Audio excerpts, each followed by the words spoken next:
Hi everyone, we are starting the new season of the SaaS Sessions podcast, and I thank all of you for your continued support. So thanks a lot for that. In this new episode for the new season, we are speaking with Luke Diaz. Luke is based in the Bay Area and he's passionate about building and leading high performance teams in customer success orgs to drive three business outcomes. One, accelerated product adoption. Number two, to drive quantifiable business impact for their customers. And number three, achieve best in class gross and net retention. So, and in this episode, particularly, we'll deep dive into the third outcome with Luke, which is achieving best in class gross and net retention. So, hey, Luke, such a pleasure to have you on the show. I gave a very short intro about you, but would love to know from your side a little bit more about your journey into the SaaS ecosystem and what exactly are you currently doing at AppZen as the VP of Customer Success. Sure. Thanks, Sunil. And before we jump in, I just want to say thanks for having me. I'm a huge fan of the show.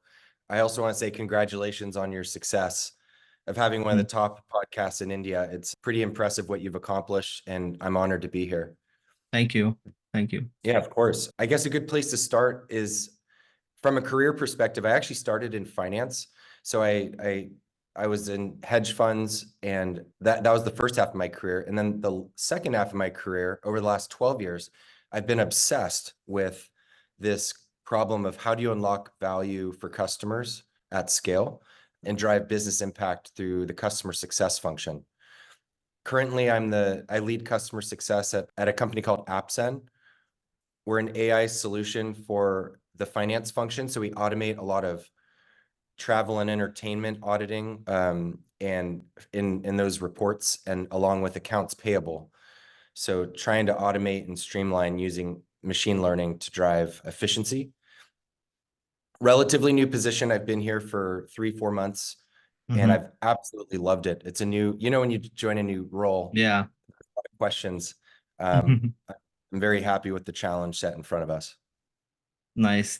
That's a really good, segue for your career into starting in finance and then going into customer success. And given the topic of conversation today as well, right? Like how do you achieve best in class gross and net retention, which has again, has that roots back into finance, right? And that's like an important metric that a lot of companies that I've seen track. Like I was reading a report as well. They were talking about they took top 20-30 public SaaS companies, and they're talking about the the net retention that they have, and it was 110 to 100 some 12%, right? So that's like a very good retention to have. But again, that's the average. So there were a lot of companies who are doing 130, 140 as well, and there were a few companies who are doing 90 and close to 100 as well. So right. So would love to understand from zero, right? Getting to that retention point is great, and it kind of helps the company win on a broader scale. But thinking from ground zero, right? Like when you close a customer and when it's handed to the customer success team, right from that point to getting to that 120% retention, net retention is a long journey, right?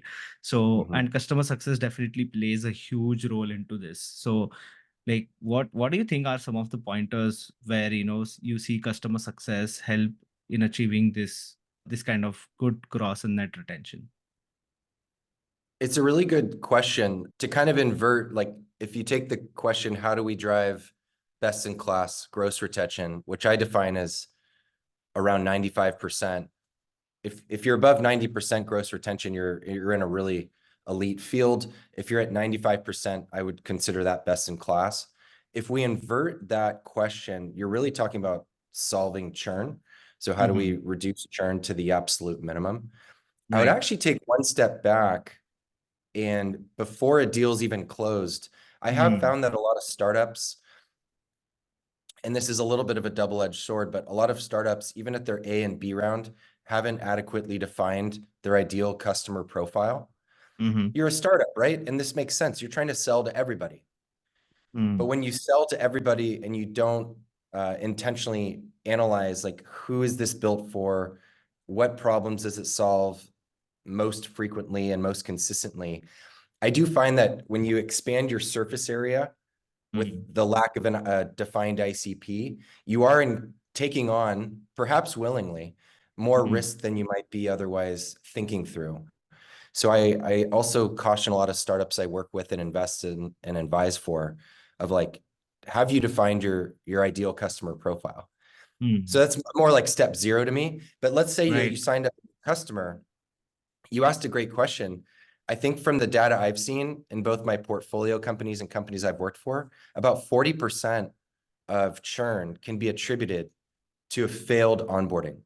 Mm, And a lot of times when you look at the numbers and you look at and you do root cause analysis, you're selling typically a software to an organization. They need to change something. There's like mm, change management involved. Humans need to adopt a new way of doing things. There's the software experience itself, but how does that tie into like how they do their work? I call mm, this like workflow integration. How do you tie your software's outputs to your customers' inputs and how they do their job?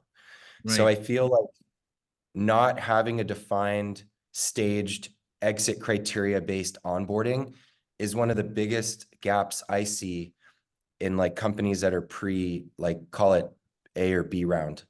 That's Mm, one high area of opportunity. correct. Yeah, basically, how do you onboard the customers and deliver that immediate set of value, right? As you said, what's the product output for the user's input, right? How are you solving their day-to-day challenges, right? It's as simple as like you log into your mailbox and you see your email right there, and you just click it and you're able to read it. It's very simple, right? Like Yes, obviously we've been using it for years, and it's kind of imprinted in our muscle memory. So we don't feel that there is actually a team, and think about 15-20 years ago, like would this even be possible, right? Like for them, think about something like this. How do you deliver that immediate value to the customer so that people start using it, they get instant gratification of using the product, and also coming back to the product constantly so that they would explore more and more new use cases, right? So that's really precisely. important. But and moving on to the next, like I would say, like in all of this sense, right? Like how you mentioned, right? Like churn is basically looking at my question in a reverse format, where instead of improving your retention rates, how are you reducing churn, right? Which would in any way impact your retention rates. So I'm sure like there are other ways to impact your retention, gross and net retention as well, right? Either Absolutely. a Yeah, from what I've read through a lot of my research, is like there are four ways. Obviously, one is you reduce churn. Second is you do cross sell more product to the new org or new function, or sell new product line that you have to the same unit. Third is you upsell, like you sell more of the same licenses. Let's say earlier you have 10, now you're selling 20.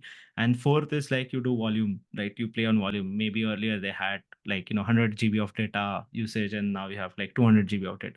So I've seen like Yeah. there are four ways you can impact retention, the gross and net retention, and which is basically getting more revenue from this customer, right? Like keeping it simple, like how do you make more money out of the same customer in all sense, Mhm. right?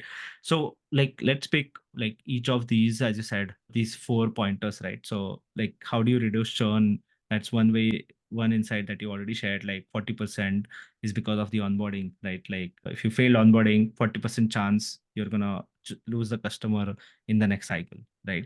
So what other insights do you have with respect to the next three, right? Like when you talk about upsell, cross sell, and volume sell in general. That's a great question. And I do caution founders when thinking about uh, there's gross retention, right?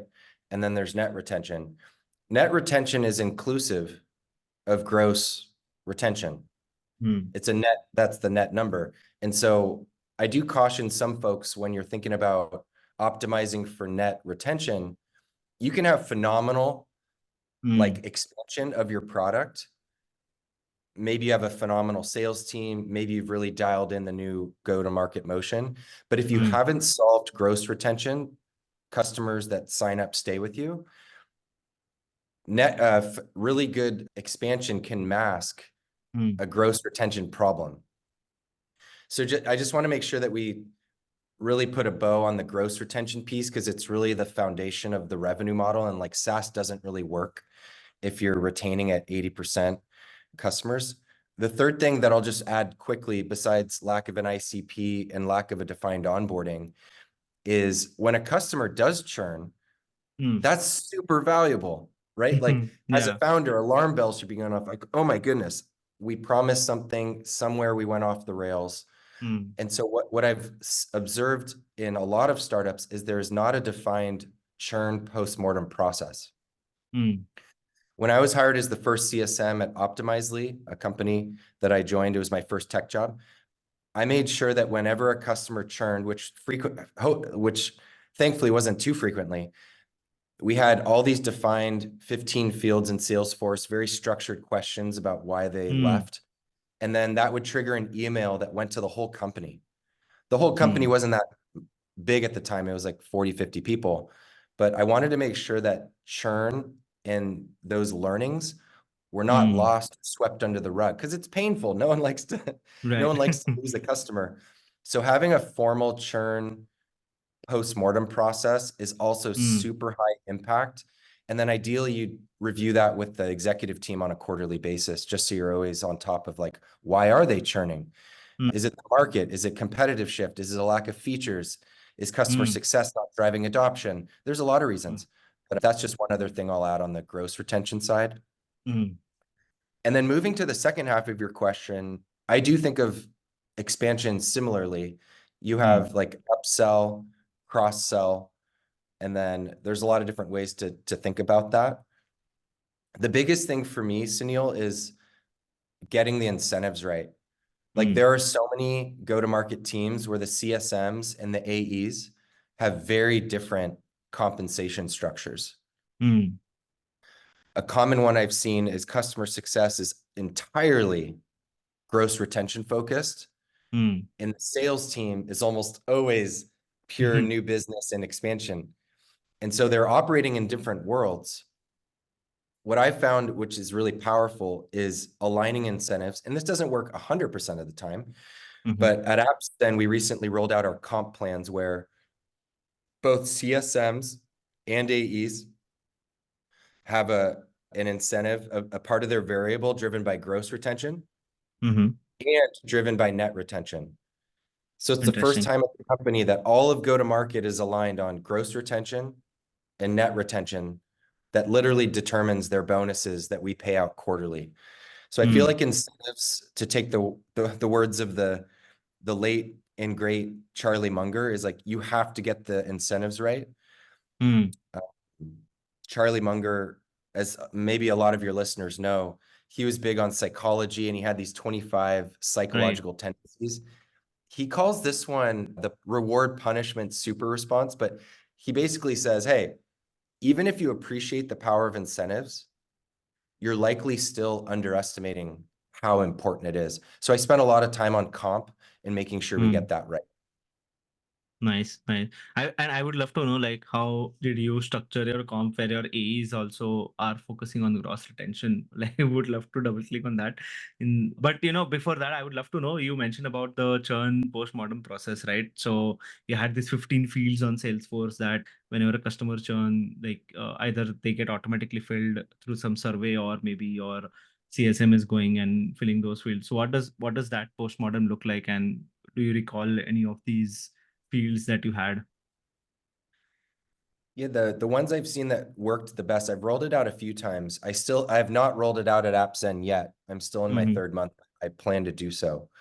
The best ones I've seen are CSM led, but they're mostly showcasing and trying to capture, ideally in the customer's words, Mm-hmm. exactly why they're leaving. It's easy to create a field in Salesforce and say churn, product issues, like, but that doesn't really mean anything. But when you hear the Yeah. customers say it, and I've done this two ways. One, I've quoted them and put that in our CRM. And the Mm, second way, which was much more powerful, if I notice a churn theme, a lot of folks are recording calls now through Gong or Chorus or one of these many mm, tools, which I love, is you record the snippet of the churn conversation where the customer is mm, telling you exactly why you failed them or why they, yeah, from their words. And then you play that video snippet for the CEO and maybe the whole leadership team, because sometimes they can be a little bit removed. mm. It is such a visceral reaction to hear a customer telling you, like literally breaking up with you, and they hear Right. it. I feel like that's more powerful than any Salesforce report. So I try and enrich the data with stories, as long as the stories I'm telling or the videos I'm sharing are representative of the theme. So Right. that was one way that I highly recommend sharing this information and Mm. not avoid the painful topic of churn. Yeah. Yeah. It's like literally getting a closure from your customer in some Yeah. way. But coming to that, the current comp plan that you have, I don't know if you can share, but like how did you make sure that your CSM teams and AE teams have, alignment on the comp plan where both of them are focusing on gross and both of them are focusing on net retention. So how does that work? So I'm really fortunate to have a chief revenue officer named David Shaw, who really is next level in how he thinks about team alignment.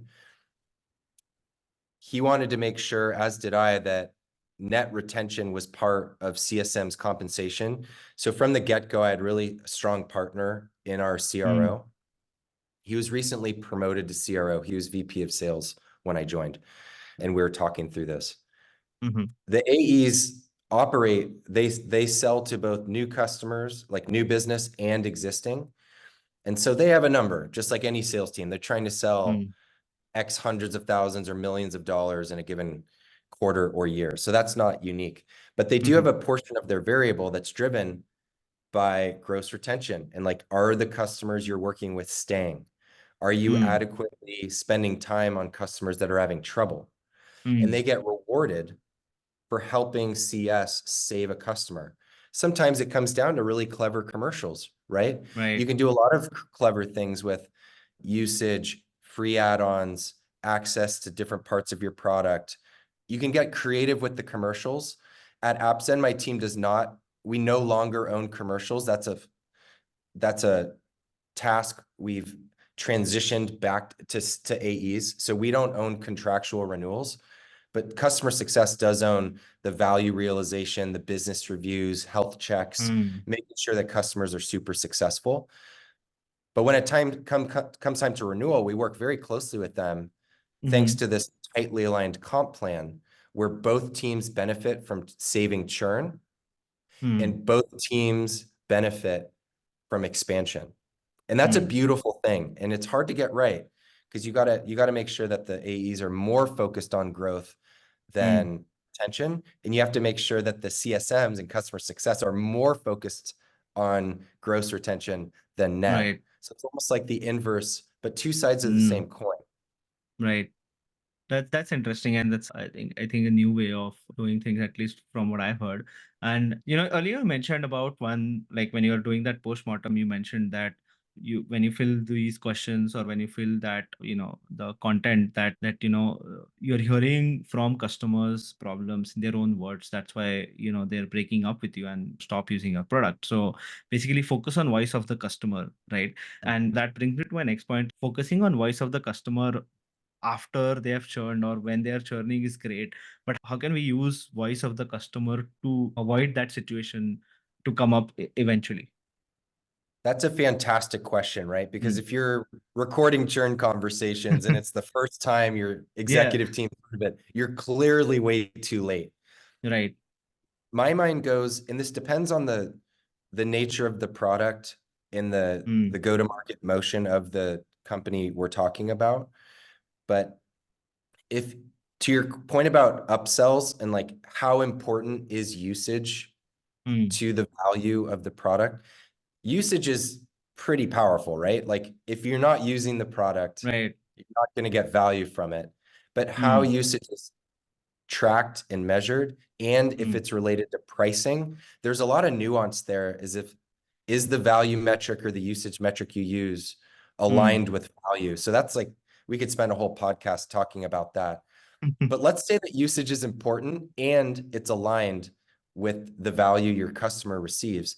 Clearly, there's going to be some early warning systems Right. or early warning signals in month 3, in month Mm, 6, month 9. We're in the process of re-architecting our health score, which is a combination of their level of engagement with us, literally their mm, number of meetings, last business review, email response rates, stuff like that. So engagement Mm, is a big part of it.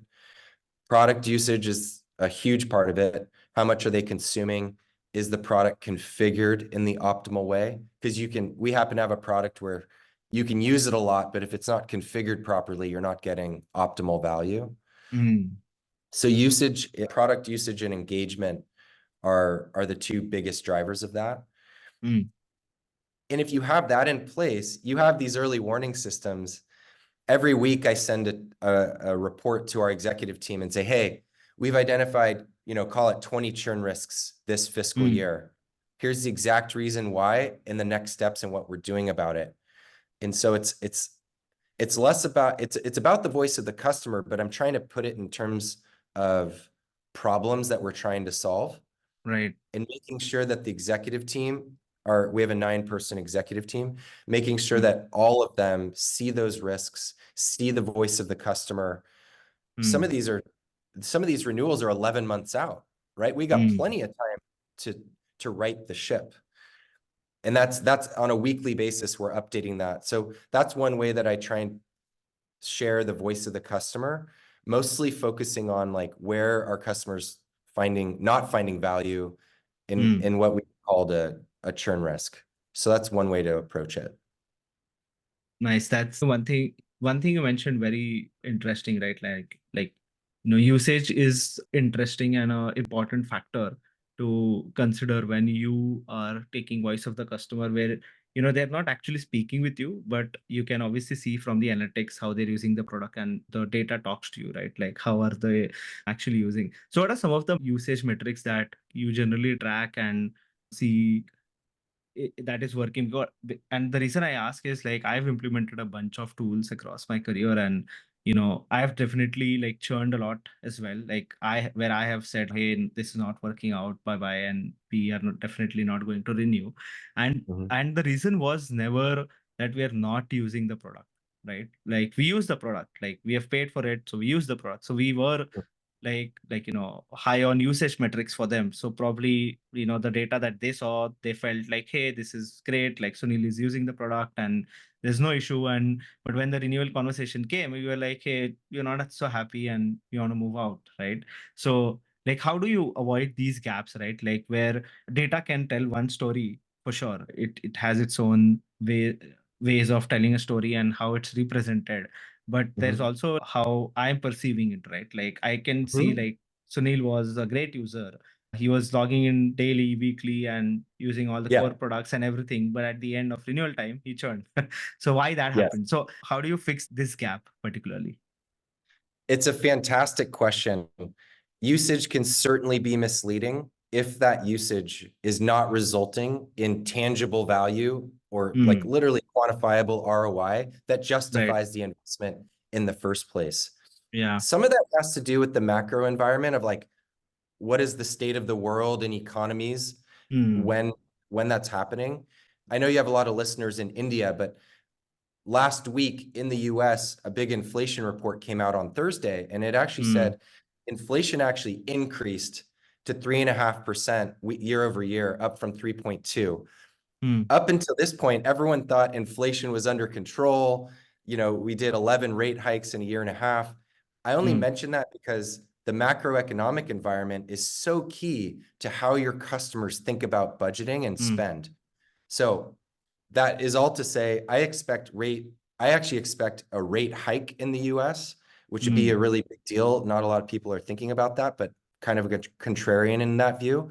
What that means for me and other customer success practitioners is that this cost cutting, every dollar is being scrutinized. I actually think that's going to continue for another 12 to 18 months. So your mm, question is even more valuable because there's plenty of high usage products out there, but are they driving business value? mm, The key way I think about that is our fundamental customer success motion of our business review. mm, So we have about 500 customers. This quarter, our fiscal started in February 1st. So we're almost done with, February, March, April, coming up on the end of April. Today's April 15th. It's tax day in the US. So this quarter, my team has delivered 244 business reviews mm, to our customers. They're recorded in Chorus. They're captured. That's my mechanism to know that we are not only relying on usage, but we're translating that usage into literal cost savings or efficiency gains for that economic buyer that's going to sign a check or a renewal form at some point Mm, this year. So the right. business review for us is super, super important. And that's like the value communication mechanism so that we don't get caught in the trap of like, oh, usage is good. They must be Mm, healthy. right. Have to have you have to have that value discussion, and you have to make it Mm, very rigorous. You can't just, mm, sometimes you can get away with emailing it. Sometimes you can get away with kind of having it built into your product on an analytics dashboard. But I don't think there's any good replacement for showcasing quantifiable ROI to the mm. decision maker contract. Because keep in mind, they probably have 20 different spends. They have 20 Yeah, different SaaS vendors, and they're going to get pressure from their CFO. Who are you going to cut? They're going to right. cut who they haven't heard from in a while, or who their team doesn't like, or where the value is questionable. Mm. Makes sense. Makes sense. But I know I can talk on and on about this topic, and I know we have had conversations earlier, and I feel you are also in the same side. But I know people generally start with why, but I kind of want to end the episode with why, right? Like why focus on gross and net retention overall, right? I know you answered that in a part where every dollar is going to get scrutinized in for the next 1 to 2 years, and that's going to rigorously come to each and every company out there, whether you're a good to have product or a must have product or whatever, right? Like if you're selling, you're in CS, this question would be tingling on all your investors, with your executives, your founders, everybody, right? Mhm. So like why focus on gross and net retention in the end, right? It's a good question, and there's kind of a philosophical angle, but if I were to make it super succinct, customer success can be expensive. Mm. On average, it's 10 to 20% of revenue is what you pay your customer success function. That's like non-trivial, right? And so I really love anchoring on gross and net retention because as a leader, I never want to be too far away from revenue. I've Mm. seen some customer success teams drift into the realm of like trainings and tickets and things that are not directly attributable to Mm. driving revenue.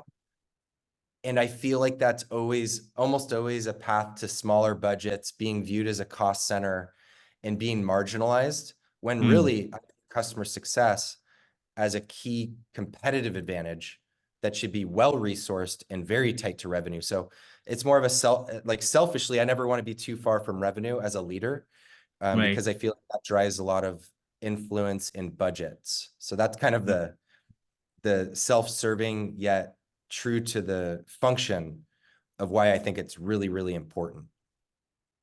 Nice, nice. And I think like even I am like that. Like I like to be close to revenue. I like to own a revenue metric. Like you would not hear a lot of marketers at least would say that. So totally into that. But yeah, coming to the last section of the episode, Luke, I think this has been great. So the last section is like the lightning round. Okay. Like I have already asked you a lot of questions, but I'm gonna ask you like three more. And again, not related to the topic that we were speaking earlier, but just in general, and you have to answer with whatever is on top of your mind. So, what is the one thing that has helped you shorten your learning curve? Every weekend, I spend 2 hours on Khan Academy and just Hmm. pure like deep work learning. And so that's been my mechanism for just like Nice. climbing up the learning curve as fast as I can, having dedicated deep work time. Were you Mm. referring to customer success specifically or just all learning No, in curves? general, in general. Oh yeah, dedicated 2 hours of deep work. So you have learning time set aside for yourself. Treat yourself like a student. Right. Always be learning, right? So, on to the second one. So, what do you know about your work now that you wish you would have known when you first started? I think what influenced me the most was a quote I heard from Frank Slootman, former CEO of ServiceNow, former CEO of Snowflake, arguably Mm. one of the best CEOs in history. He said, "We do not operate through title, we operate through influence." Mm. And that was one of the most empowering things I've ever heard. because whether I Mm. was a CSM or a manager, whatever my title was, I could influence the company Right. by what I did. And Mm. that is your true power. It has nothing to do with title. We operate through influence, not Mm. title. And that's very empowering. And I wish I had known Nice. that when I was a CSM when I first started. I think I didn't take enough Nice. risk. Yeah, or speak Yeah. up loud enough. Now that you say it, like I wish I would have known that when I first started, with whatever. But it's really interesting take. And then the last one, right? Like, what did your biggest professional failure teach you?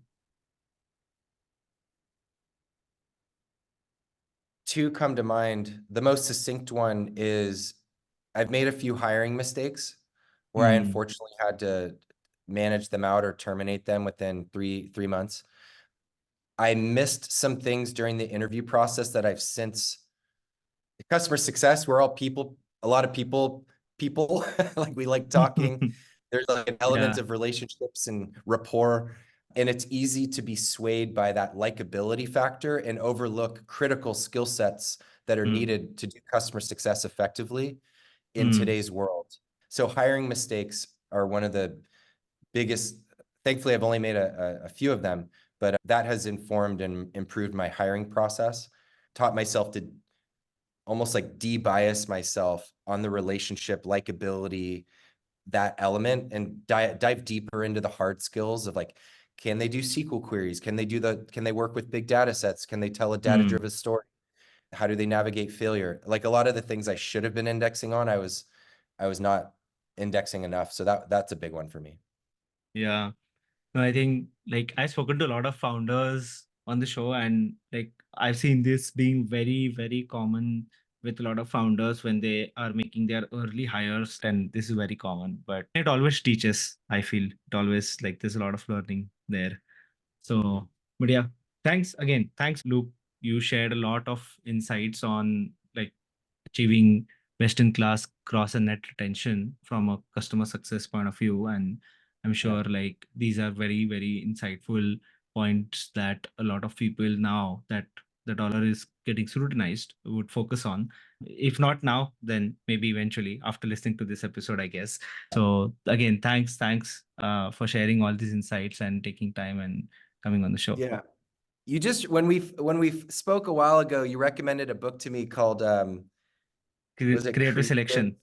Yeah, Creative Ken Selection by Cosienda. Ken Cosienda. Oh my goodness. Thank you so much for that recommendation. I'm like halfway through. It's a phenomenal Oh, book, The Design nice. Process at Apple with Steve Jobs. Yeah, I mean, thank you so much for that recommendation. yeah. We also talked briefly about net promoter systems, and like a lot of companies have Mm. NPS, but we didn't really talk too much about net expansion. But one thing I've noticed is companies like they have some sort of NPS program, but then the question is like, would you recommend this to a friend or colleague? But they never ask. A lot of customers or companies don't ask the promoters, Mm. hey, who else do you know that could benefit from Sunil's product? So another like Yeah, low hanging fruit for expansion is like literally asking promoters for them to refer people. right. It's 90% of the time no one does it. They just track it. Yes. But anyway, I really had an enjoyable conversation with you. Thanks so much for having me on your show. Amazing. It's my pleasure to have you, Luke. Thanks. Thanks for coming on. All right, talk soon.